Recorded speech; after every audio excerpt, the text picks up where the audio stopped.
Yeah, one thing about the consciousness that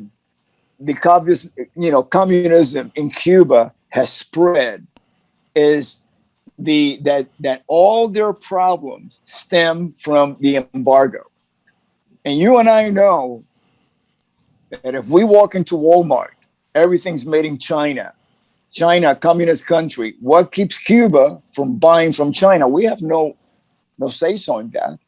Cuba has done business with every other country in the world.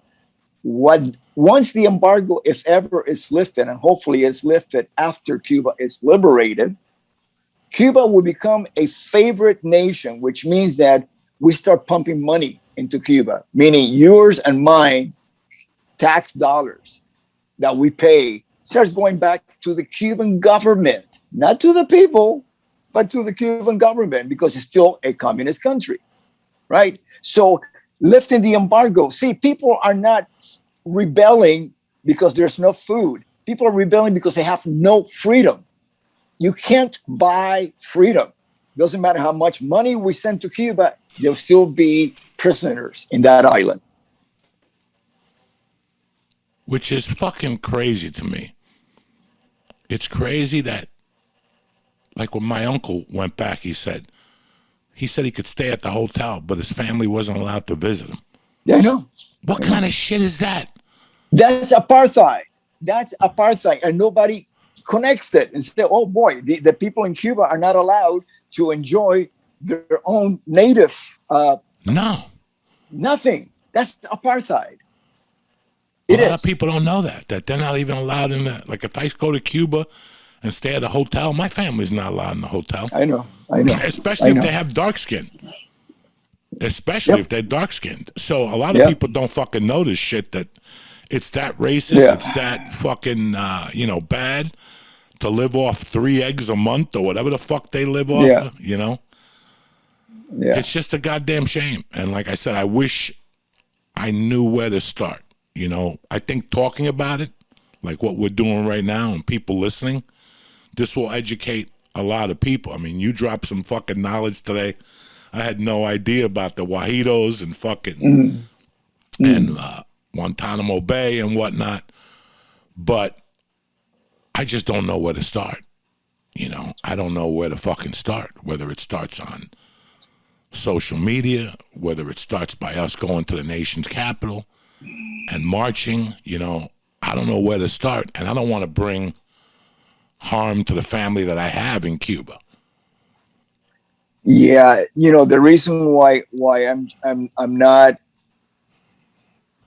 elated that this is happening is because there's going to be a lot of bloodshed, and most likely you're going to get the same result as in Venezuela, which is nothing happened. They rebel in Venezuela, a couple of years ago, and still the people are going through very hard times.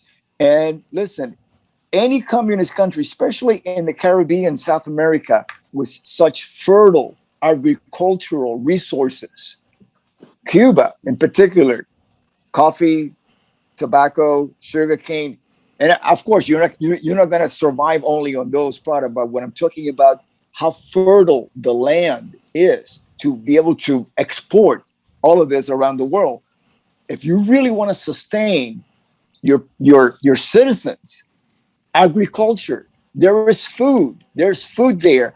But recently I've been watching interviews with farmers, and the system is broken.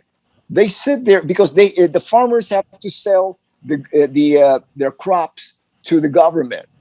But the problem they're having is the government is not buying their crops. They're letting the crops rot.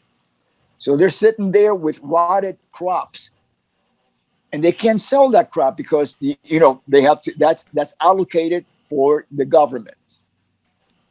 It's crazy what's going on there. Crazy.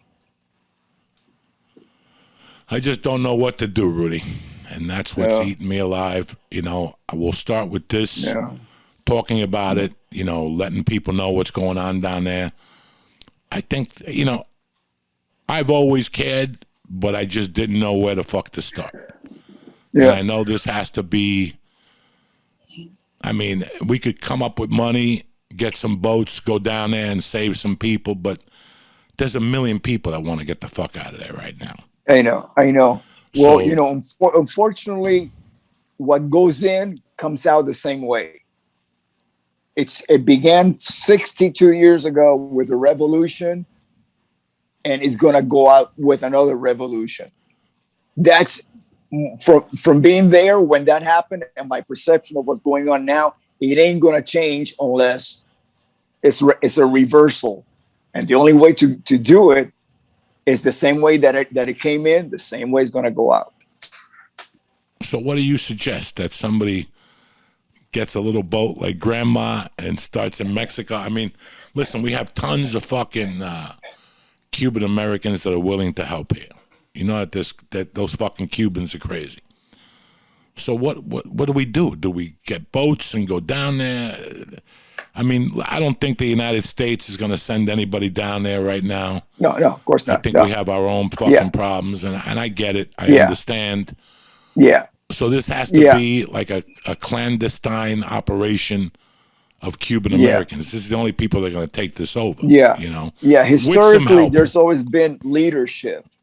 Like during the Spanish-American War, prior to that, we had Jose Marti, leader. And he's just one of many, that were around. Maceo, Antonio Maceo, all of these leaders who were either military or conscientious leadership, And I don't see a leader right now. I see a mass revolt, almost like the French Revolution. Just people fucking had it, with it. But at the end of the day, when, God willing, things get resolved, there has to be somebody to come in and say, okay, we're going to place order. And it should be internal, or at least Cuban. Might be a Cuban in exile that comes in with the purest intentions. You cannot replace a bad system with another bad system. The next system that government that comes into Cuba has to be saints, like the best leadership any country could ever have.